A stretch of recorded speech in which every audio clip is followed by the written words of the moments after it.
جب بھی اللہ تعالیٰ کے اس زمین پر کسی انسان نے تکبر کیا، ظلم کیا، اللہ تعالیٰ نے اسے نشان عبرت بنا دیا۔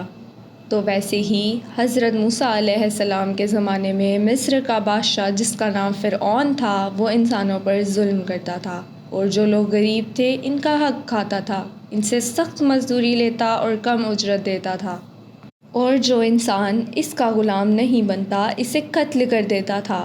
بس اللہ تعالیٰ نے اپنے نبی حضرت موسیٰ علیہ السلام کو حکم دیا کہ جاؤ فرعون تک میرا پیغام پہنچاؤ کہ وہ انسانوں پر ظلم نہ کرے، ورنہ اللہ کا عذاب اسے آ پکڑے گا۔ اللہ تعالیٰ کے نبی نے جب فرعون کو اللہ کا پیغام دیا تو وہ مذاق اڑانے لگا کہ یہاں کا خدا میں ہوں اور میں کسی کے حکم کو نہیں مانتا۔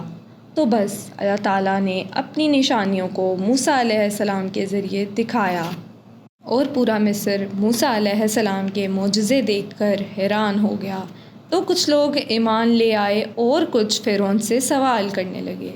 تو پھر فرعون نے کہا کہ میں موسیٰ علیہ السلام اور بنی اسرائیل کو ختم کر دوں گا۔ اللہ تعالیٰ نے اپنے نبی موسیٰ علیہ السلام تک پیغام پہنچایا کہ اے موسیٰ، رات میں اپنی قوم کو لے کر اس شہر سے نکل جا۔ تو یوں حضرت موسیٰ علیہ السلام اور ان کی قوم جانے لگی۔ جب فرعون کو پتہ چلا وہ غصہ ہوا اور کہنے لگا کہ کچھ بھی ہو جائے میں حضرت موسیٰ علیہ السلام کو اور اس کی قوم کو قتل کر دوں گا، اور وہ بنی اسرائیل کو ڈھونڈنے لگا۔ بس آگے آگے اللہ کا نبی اپنی قوم کے ساتھ اور پیچھے پیچھے فرعون اپنے لشکر کے ساتھ ان کو مارنے کے لیے آ رہا تھا۔ بالآخر بنی اسرائیل دریا تک پہنچے اور فرعون کے لشکر کو ان کو دیکھنے لگے۔ جب بنی اسرائیل نے فرعون کے لشکر کو دیکھا تو حضرت موسیٰ علیہ السلام سے کہنے لگے، اے موسیٰ، تو نے ہمیں نہ جانے کہاں پھنسا دیا ہے، پیچھے فرعون کا لشکر ہمیں مارنا چاہتا ہے اور آگے یہ دریا ہے۔ اللہ کے نبی فرمانے لگے، اے لوگو، گھبراؤ نہیں، اللہ ہمارے ساتھ ہے، یہ کبھی نہیں ہو سکتا کہ فرعون اور اس کا لشکر ہمیں پکڑ لے۔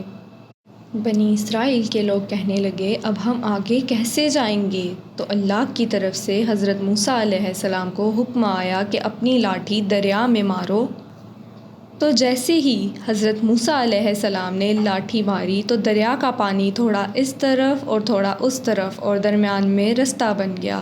تو بنی اسرائیل کے کچھ قبائل کہنے لگے کہ ہماری آپس میں نہیں بنتی، اس لیے اپنے اللہ سے کہیں کہ ہمارے لیے الگ راستہ بنائے۔ اس کے بعد اللہ تعالیٰ نے حضرت موسیٰ علیہ السلام کو حکم دیا کہ 12 مرتبہ لاٹھی مارو۔ جب حضرت موسیٰ علیہ السلام نے 12 مرتبہ لاٹھی ماری تو الگ الگ راستے بن گئے، اور حضرت موسیٰ علیہ السلام کی قوم دریا پار کر کے آگے چلے گئے۔ جیسے ہی فرعون اور اس کا لشکر راستے کے درمیان ہو گئے تو اللہ تعالیٰ نے پانی کو حکم دیا کہ ویسے ہی ہو جاؤ جیسے پہلے تھے۔ تو اس طرح فرعون اور اس کا لشکر پانی میں تباہ ہو گیا۔